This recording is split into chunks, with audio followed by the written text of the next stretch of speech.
Sumainyo ang Panginoon. At sumainyo rin. Ang mabuting balita ng Panginoon ayon kay San Marcos. Papuri sa iyo, Panginoon.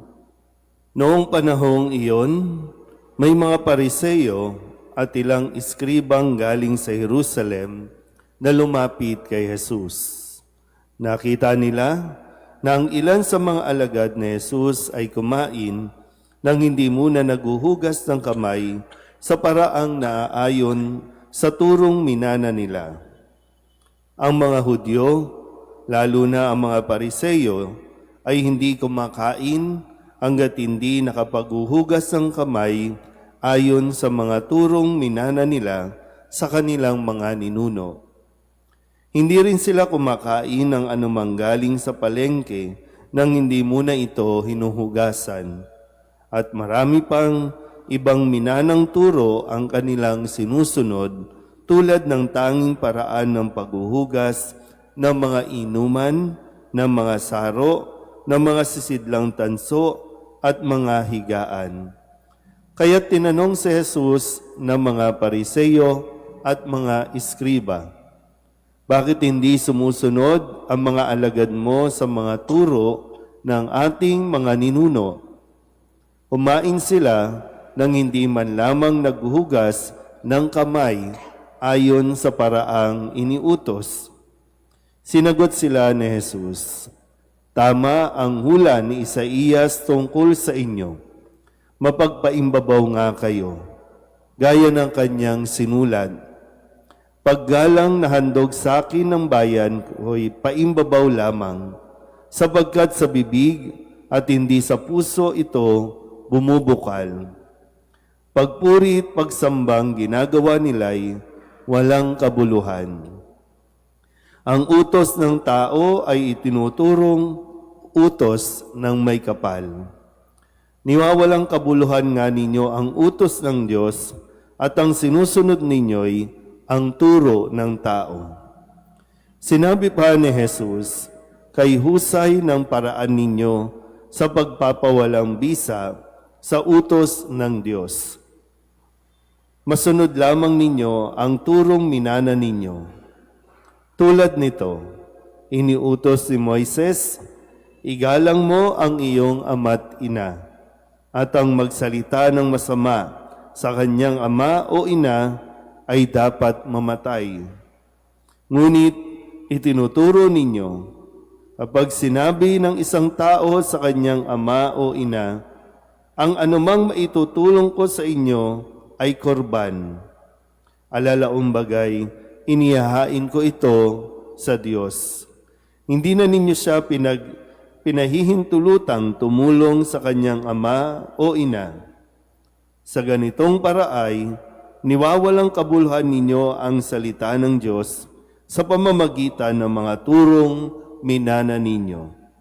At marami pang bagay na tulad nito ang ginagawa ninyo. Ang mabuting balita ng Panginoon. Pinupuri ka namin, Panginoong Hesukristo. Isang magandang umaga po sa inyong lahat.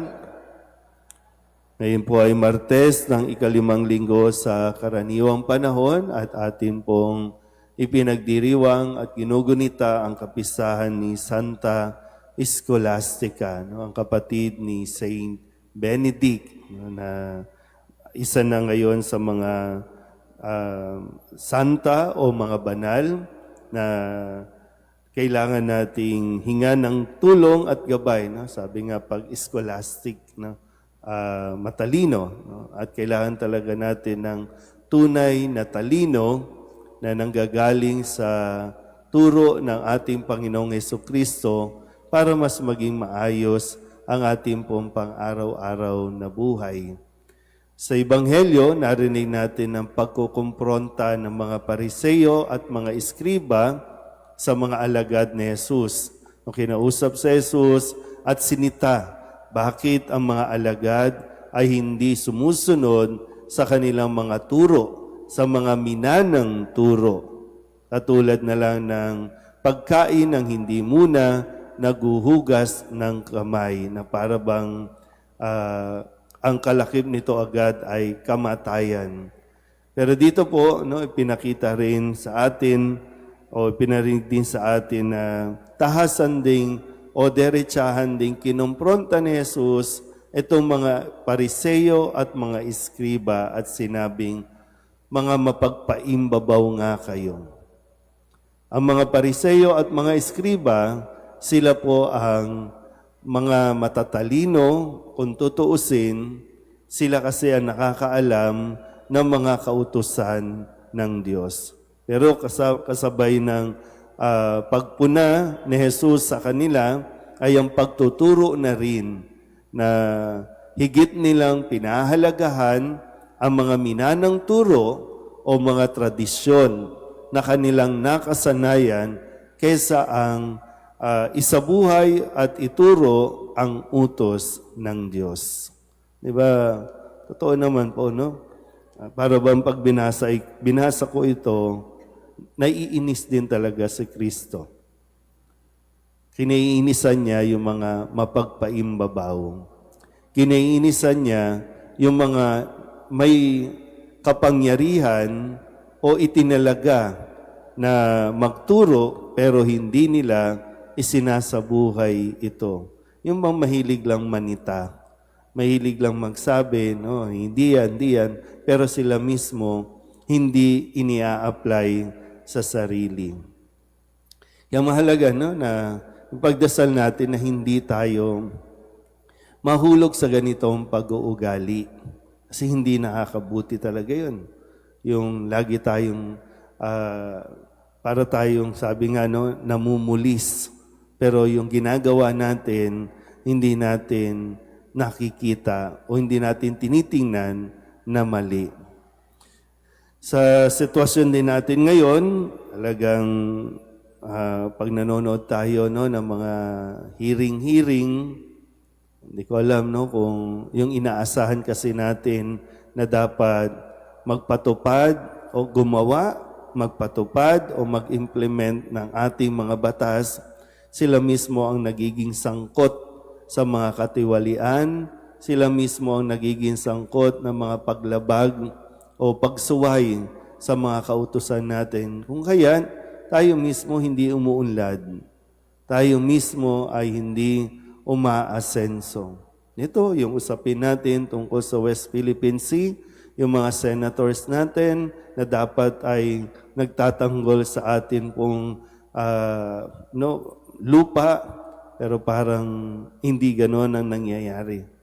Kaya yung mga tao o tayo, hindi ko lang alam, no, kung nalilito na tayo sa kung ano ba talaga ang katotohanan tungkol sa ating bansa, tungkol sa ating politika, dahil seemingly matatalino, mababait, kuno, pero wala tayong direksyon na pinatutunguhan. Kaya kailangan natin ipagdasal ng mabuti na sana mas dumami pa ang mga maglilingkod sa ating bayan na talagang totoong may kaalaman sa batas, totoong may malasakit sa kapwa, totoong may malasakit sa bayan.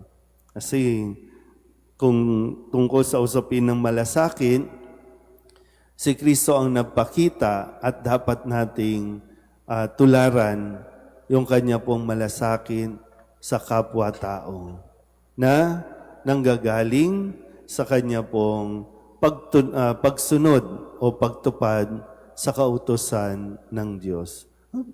Totoo naman, no? Hindi ka pwedeng magmalasakit sa kapwa nang hindi mo sinusunod ang utos ng Diyos.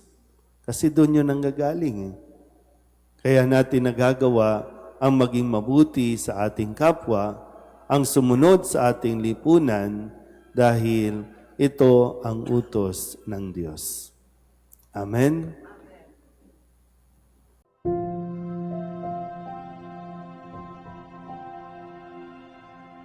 Amen.